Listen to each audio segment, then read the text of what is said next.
இது மேஷ ராசிக்கான பிப்ரவரி 22 முதல் 28 வரையிலான வாராந்தர பலன்களின் விரைவான தொகுப்பு.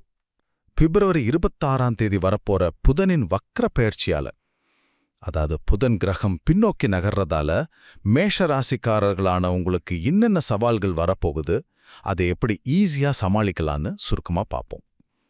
முதலாவதாக இதோட விளைவுகள் என்னன்னு தெரிஞ்சுக்கலாம். பிப்ரவரி 26 முதல் புதன் உங்க ராசிக்கு 12வது இடத்துல பின்னோக்கி செல்றதால உங்க சிந்தனை கொஞ்சம் மந்தமாகலாம். டக்குன்னு எந்த முடிவும் எடுக்க முடியாம ஒரு தாமதம் ஏற்படும். குடும்பத்துல தேவையில்லாத குழப்பங்கள், தவறான புரிதல்கள் வரலாம். அதோடு சில கெட்ட கனவுகள், நெகட்டிவான உள்ளுணர்வுகளும் உங்களை கொஞ்சம் டிஸ்டர்ப் பண்ணலாம். இரண்டாவதாக, நீங்க ரொம்ப கவனமா இருக்க வேண்டிய சில விஷயங்கள் இருக்கு. மார்ச் 20ஆம் தேதி வரைக்கும், அதாவது ஈத் பண்டிகை வரைக்கும், தயவு செஞ்சு பழைய சண்டைகளை மறுபடியும் கிளறாதீங்க. அவசர முடிவுகளையும் திட்டமிடாத திடீர் பயணங்களையும் முழுமையா தவிர்த்துருங்க. புதுசா ஏதாவது ஆரம்பிக்க போறீங்களா? அதுக்கு முன்னாடி சரியான காகித பணிகள், துல்லியமான கணக்கீடுகள், ஒரு தெளிவான திட்டமிடல் இருக்கான கட்டாயம் உறுதி செஞ்சுக்கோங்க.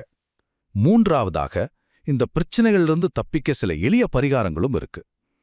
தினமும் 5 முறை சூராசம்சு ஓதுறது, 10 கேரட் நீலக்கல் அணியறது மற்றும் ரம்லான் மாதத்துல வர ஒவ்வொரு சனிக்கிழமையும் வெள்ளை நிற பொருட்களை தானமா கொடுக்கறது உங்களை புதனோட நெகட்டிவ் பாதிப்புகள்ல இருந்து கண்டிப்பா காப்பாற்றும். சரியான திட்டமிடலோடு இந்த எளிய பரிகாரங்களையும் நீங்க கரெக்டா ஃபாலோ பண்ணா புதனின் வக்ரப்பெயர்ச்சி தொடைகளை ரொம்ப ஈஸியா கடந்து வெற்றிகளை தக்க வச்சுக்கலாம்.